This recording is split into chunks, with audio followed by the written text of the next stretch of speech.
watching Action News Now. Storm Tracker weather. Coverage you can count on. Cal Fire Tehama Glen contained a mobile home fire on Fennell Avenue and Orland Avenue in Corning. It took them just about an hour to mop up. Cal Fire says that no one was hurt and they're investigating what caused the fire.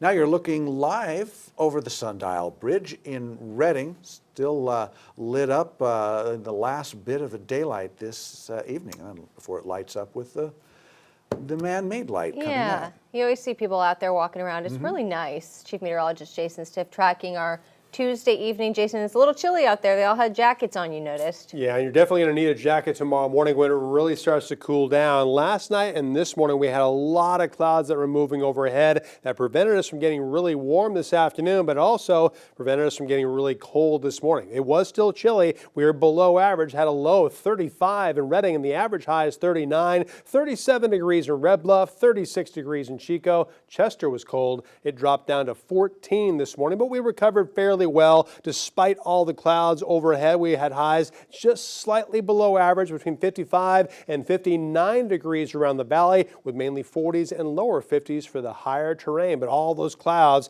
are now on their way out. They're mainly over northwestern and north central Nevada, so a mostly clear sky. And you can see on Futurecast, we're going to have a mostly clear sky tonight through tomorrow morning and tomorrow afternoon. We're going to have a ridge of high pressure in control of our weather. That's going to give us a lot of quiet weather in the short term. But as I was mentioning yesterday, we have another storm that wants to move our direction by Friday and Saturday. So that's going to increase our clouds Friday afternoon. There is a chance for a little bit of rain, a little bit of snow, and some gusty wind, but this is not going to be a very big storm, especially compared to all the storms that we had in January. Late Saturday afternoon, already on the way out. We'll have some gusty wind all the way through Sunday coming out of the north, and then we'll have a brief break from all the cloud cover until we get to next Tuesday, which is also Valentine's Day.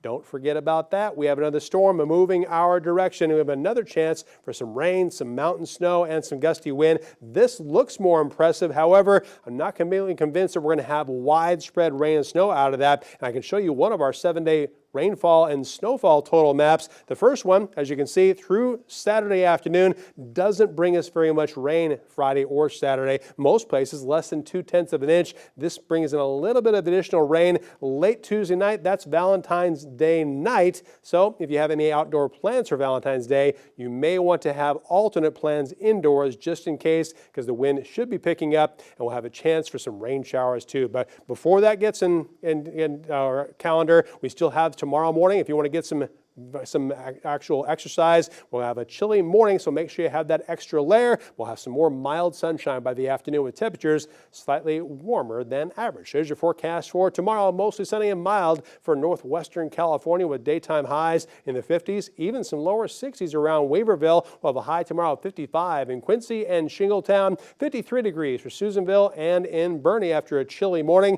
For the Ridge, we're going to keep everybody in the 30s and 40s tomorrow morning under a mostly clear sky, and everyone will be in the 50s by tomorrow afternoon. 55 for Concal, 52 degrees for Sterling City, and 58 degrees for Paradise. For the Valley, chilly tonight, a little bit colder than this morning because we're not going to have those clouds. Lows barely above freezing with highs in the lower 60s. That's above average for us. And the Chico area also between 32 and 35. Highs lower to mid 60s tomorrow afternoon with very little wind and a lot of sunshine. Next 7 days in Chico, we're going to have a chance for some wet weather Friday and Saturday. It's also possible next Tuesday with highs dipping right back down into the 50s. After the Redding area, we'll have a lot of sunshine the next couple days. There's that chance for some wet weather Friday into Saturday. Again, another chance for some showers 7 days from now. I'm going to keep tracking that storm for you all the way through next week. Great news. Thanks, Jason.